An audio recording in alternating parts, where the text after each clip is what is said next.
Assalamualaikum warahmatullahi wabarakatuh. Welcome to my YouTube channel, Tutiul Husna. Jadi ini perdana banget buat aku membuat konten YouTube.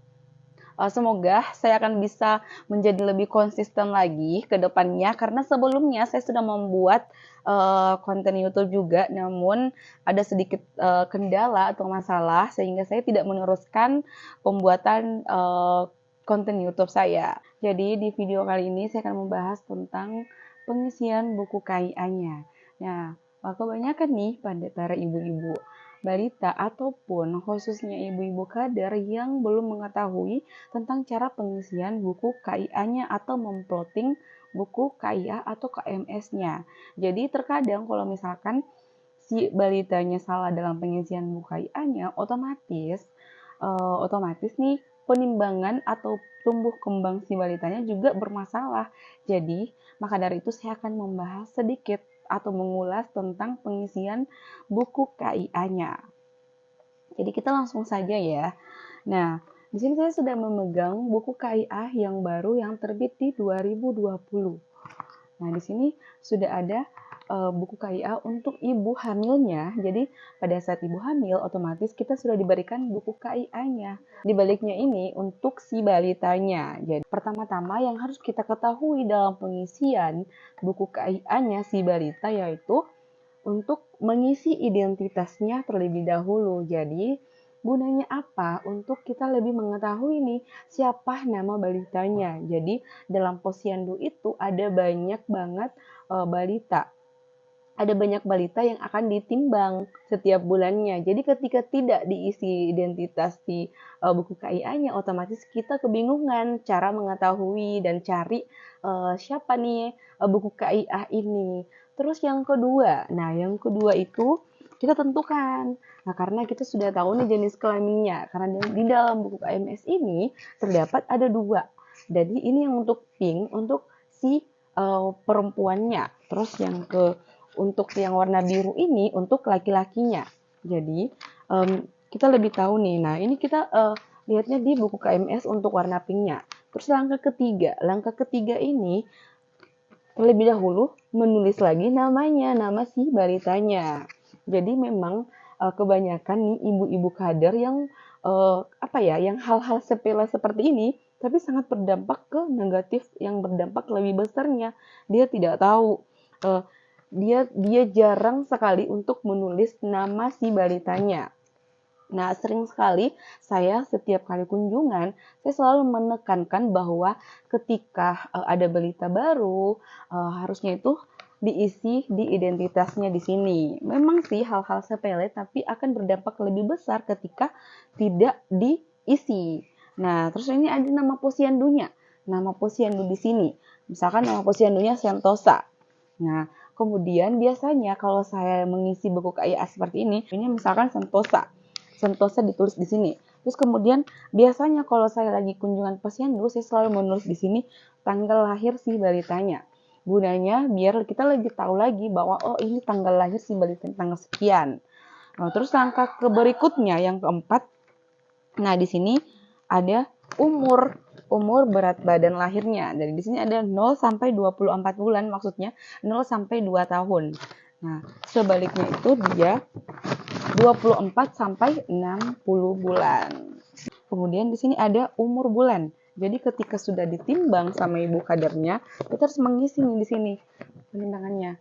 Nah, jadi banyak banget ibu-ibu di luar sana, ibu-ibu kader, banyak banget ibu kader di luar sana yang mengisi berat badan lahirnya. Padahal kan di sini bulan penimbangan. Jadi bulan penimbangan. Jadi ketika si balitanya yang baru lahir datang untuk menimbang, meskipun dia tidak cukup 1 bulan, kita harus isi di sini bulan penimbangannya. Meskipun dia belum cukup 1 bulan usianya, terus dia datang menimbang ke posyandu, otomatis kita menulis di sini bulan penimbangannya. Misalkan dia posyandunya tanggal 11 bulan 12. Jadi otomatis ditulis di sini bulan 11, tanggal 11 bulan 12 tahun 2022. Jadi misalkan nih timbangannya itu sekitar 4,1. Jadi ditulis ini 4,1. Jadi bukan dari berat badan si lahirnya berapa. Ini kan sini ada bulan penimbangannya. Nah, di sini kadang ibu-ibu kader terkecoh bahwa ketika dia sudah datang menimbang harus diukur di sini tanggal lahirnya terus berat badan lahir. Padahal ketika datang posyandu si balitanya itu harus diukur tanggal kedatangan posyandunya, kemudian berat badan yang sekarang, bukan berat badan lahirnya. Seperti itu. Nah, kemudian ini berat badan per kilogramnya. Jadi memang di sini diukur misalkan tadi 4,1. Jadi ditulis 4,1. Jadi seperti itu.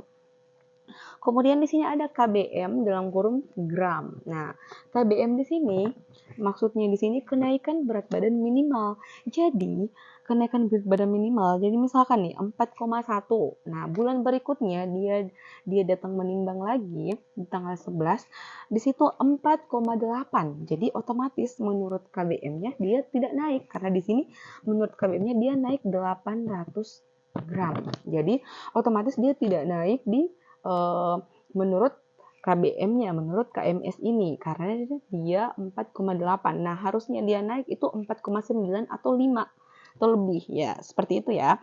Nah, kemudian N partainya. Nah, ketika misalkan bulan kedua itu dia tidak naik, otomatis diisi T tidak naik ya. Misalkan nih, si balitanya tidak naik 3 kali, jadi harus diberikan edukasi, lalu dirujuk ke puskesmas biar bisa ditangani orang bagian gizinya. Terus yang selanjutnya ini ASI eksklusif. Nah, ini ASI eksklusif ini yang harus diisi. Ini wajib juga diisi. Jadi ketika misalkan balitanya datang posyandu, terus kita tanya kepada ibunya apakah dia ASI eksklusif, full ASI eksklusif. Jadi kita isi di sini ASI eksklusif. Tuh, jadi kita tidak boleh mengisi checklist ketika dia campuran dari SUFOR dan juga ASI eksklusif. Kita tuh harus mengisi ASI eksklusifnya sampai 6 bulan pertama. Nah, terus ini ada KBM-nya. Kemudian ini KBM-nya kan ada 800, 900. Jadi ini tiap bulannya itu selalu menurun. Nah, seperti itu. Jadi mungkin itu saja yang saya jelaskan di buku KIA tentang penimbangan berat badan. Jadi di video selanjutnya saya akan mengulas lagi tentang buku KIA namun di pengukuran tinggi badannya. Nah, jadi buat para ibu-ibu di luar sana yang punya balita yang masih 6 bulan pertama harus wajib banget datang ke posyandu karena ini sangat berpengaruh pada tumbuh kembang si buah hati. Dan juga jangan lupa nih imunisasi yang harus dibutuhkan karena sekarang itu ada yang namanya stunting. Nah, mungkin ibu-ibu sudah banyak mendengar nih kata stunting. Nah, stunting. Nah, mungkin saya juga akan membahas tentang stunting tapi di video berikutnya lagi. Untuk ibu-ibu kadar yang melihat, yang menonton video saya ini memang harus dipantau selalu. Jadi kita itu tidak hanya memploting, hanya mengisi di berat badannya saja. Jadi memang harus lebih teliti lagi karena ketika kita sudah ditugaskan menjadi ibu kadar, otomatis tanggung jawab kita itu bukan hanya untuk mengisi berat badan saja, jadi harus memantau tumbuh kembang si anaknya.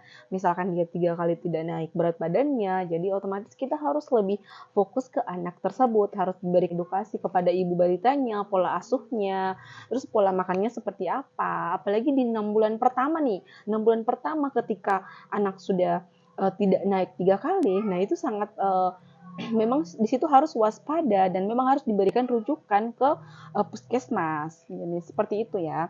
Jadi untuk ibu-ibu balitanya, buku KIA-nya juga itu jangan disimpan di posyandu. Jangan ibu simpan di posyandu. Jadi alangkah baiknya kita membawa bukunya ke rumah.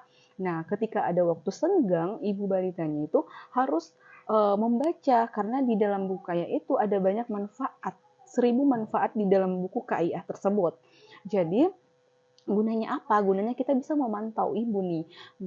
Kita bisa memantau si tumbuh kembang si balitanya bahwa oh ini anak saya berat badannya sudah seperti ini. Oh, harus ditingkatkan lagi nih berat badannya. Jadi karena ibulah yang mengetahui sesuatu tentang anaknya, ibu yang mengetahui tumbuh kembang anaknya seperti apa. Jadi mungkin itu saja video saya tentang buku KIA-nya. Semoga ini bermanfaat buat kita semua dan juga untuk ibu-ibu di luar sana. Jadi jangan lelah untuk selalu memantau tumbuh kembang si buah hati kita. Baik, itu saja. Jangan lupa like, comment, dan subscribe video aku ya. Terima kasih. Assalamualaikum warahmatullahi wabarakatuh.